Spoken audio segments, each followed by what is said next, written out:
প্রিয় দর্শক, আসসালামু আলাইকুম।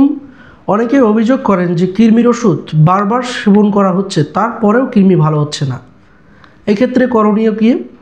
আজকের ভিডিওতে কার্যকরী কিছু টিপস শেয়ার করব, যেগুলো ফলো করলে কৃমির সমস্যা থেকে ভালো থাকবেন ইনশাআল্লাহ।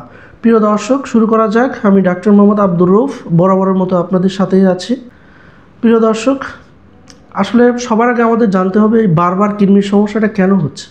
এর প্রধান কারণ হচ্ছে কৃমির যে ডিম, সেটা আমাদের শরীরে কিন্তু বারবার কোনো কারণে প্রবেশ করছে। হতে পারে সেটা নখের নিচে ডিম জমে থাকার কারণে, বিছানায় থাকার কারণে, টয়লেটের পরে ঠিকঠাক মতো হাত না ধোয়ার কারণে আমাদের শরীরে কিন্তু বারবার এটা চলে আসছে।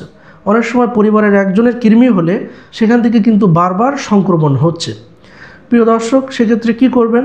আজকের ভিডিওতে সেই 6টা কার্যকরী টিপস নিয়ে আলোচনা করছি। প্রথম টিপস হচ্ছে কৃমির ওষুধ সবাইকে সেবন করতে হবে। প্রথম ডোজ নেওয়ার ঠিক 14 দিন পরে আরেকটা ডোজ নিতে হবে। সুবিধা হচ্ছে বড় কৃমির পাশাপাশি ডিমের যে লার্ভা থেকে পরবর্তীতে বড় কৃমি তৈরি হয় সেটাও নষ্ট হয়ে যাবে। 2 নম্বর হচ্ছে পুরো পরিবারকে একসাথে ওষুধ খাওয়াতে হবে। বাচ্চা, বাবা মা সবার শরীরে ডিম থাকতে পারে, এজন্য একজনকে দিলে অবশ্যই সবাইকে কৃমির ওষুধ একসাথে খাওয়াতে হবে। 3 নম্বর হচ্ছে আপনার নখটা ছোট রাখতে হবে, কারণ নখের নিচে এই কৃমির ডিম জমে থাকতে পারে, পরবর্তীতে সেখান থেকে আবার রিইনফেকশন হতে পারে।